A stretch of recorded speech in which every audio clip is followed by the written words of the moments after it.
Para saudara dan saudari yang Tuhan cintai, selamat pagi dan selamat bertemu lagi dalam renungan harian dari Paroki Santo Fransiskus Assisi APO, edisi hari Sabtu, tanggal 16 November 2024, dalam masa biasa yang ke-32.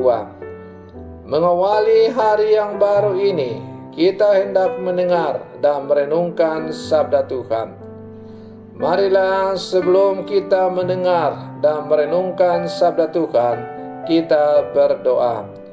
Dalam nama Bapa dan Putra dan Roh Kudus. Amin. Allah Bapa yang Maha Kuasa dan Kekal, sungguh ajaib kuasa-Mu atas kami. Bimbinglah kami untuk senantiasa taat kepada sabda Injil dan tak pernah jemu memanjatkan doa syukur bagi kemuliaan nama-Mu dalam segala peristiwa hidup kami. Bersabdalah ya Tuhan, kami siap mendengarkan. Terpujilah Engkau Bapa, Putra dan Roh Kudus, kini dan sepanjang segala masa. Amin. Para saudara dan saudari yang Tuhan cintai, sabda Tuhan yang hendak kita dengar dan kita renungkan untuk mengawali hari yang baru ini diambil dari Injil Lukas pasal 18 ayat 1 sampai 8. Tuhan bersamamu. Inilah Injil suci menurut Lukas.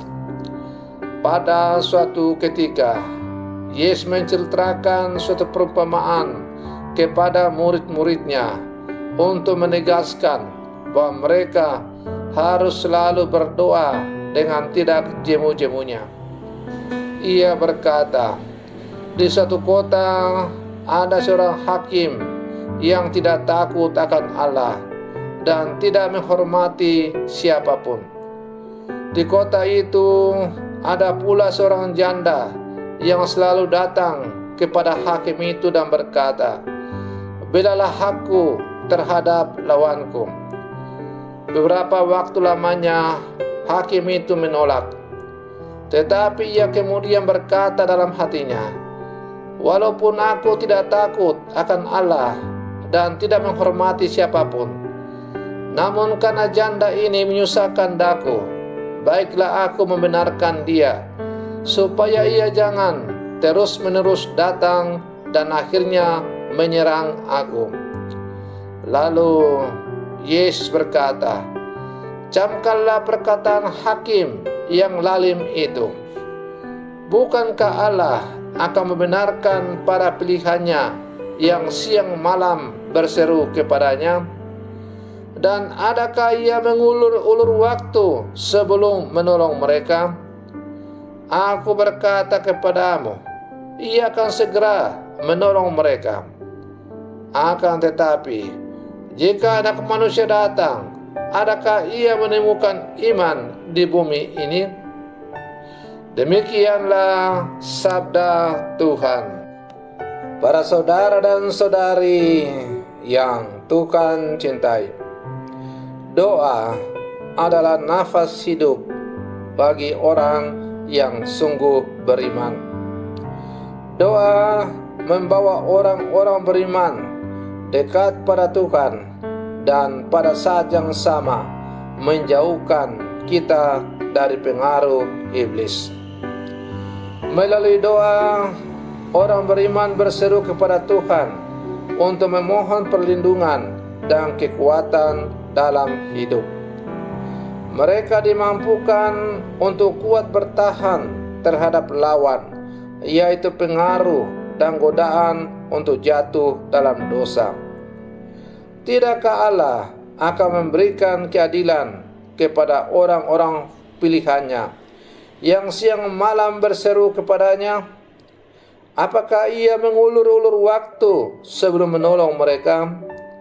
Aku berkata kepadamu, ia akan segera memberikan keadilan kepada mereka.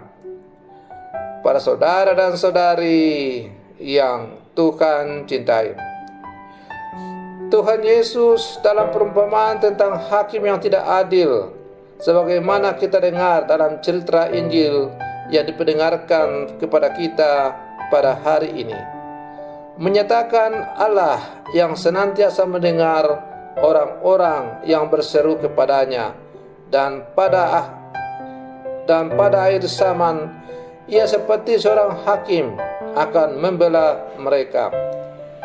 Karena itu Tuhan Yesus mengajarkan para murid-Nya untuk berdoa dengan tidak jemu-jemu. Berdoa tidak hanya ketika sakit, tetapi juga kala sukses. Tidak hanya ketika merasa doa terkabulkan, tetapi juga menjadi kebiasaan hidup sebagai orang beriman yang berpaut pada Tuhan. Para saudara dan saudari yang Tuhan cintai, ya, doa adalah merupakan sesuatu yang penting dalam hidup kita.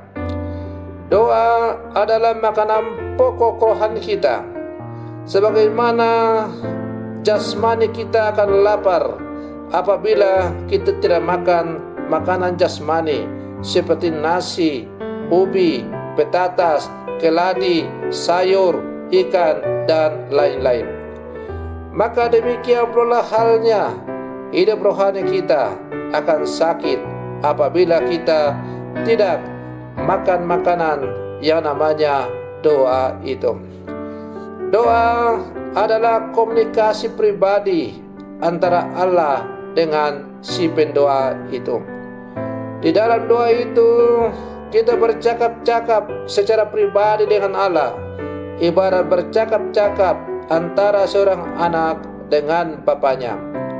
Di dalam doa itu kita membiarkan diri kita, membuka hati kita, membuka telinga kita, mengarahkan hidup kita kepada Allah, dan membiarkan Allah untuk mengajarkan, memperdengarkan apa yang Ia kehendaki kepada kita dalam seluruh hidup kita. Para saudara dan saudari yang Tuhan cintai, maka sebagai murid-murid Yesus yang hidup di zaman sekarang, mari kita menjadikan doa sebagai sumber makanan rohani dalam hidup kita. Pupuklah terus doa di dalam keluarga, lingkungan, kombas, paroki, pribadi, dalam seluruh kehidupan kita. Semoga kita semakin menjadi pendoa-pendoa sejati yang hidup di zaman sekarang. Dengan demikian, kita semakin menampakkan bahwa kita adalah murid-murid Yesus yang hidup di zaman ini. Selamat pagi, Tuhan Yesus memberkati.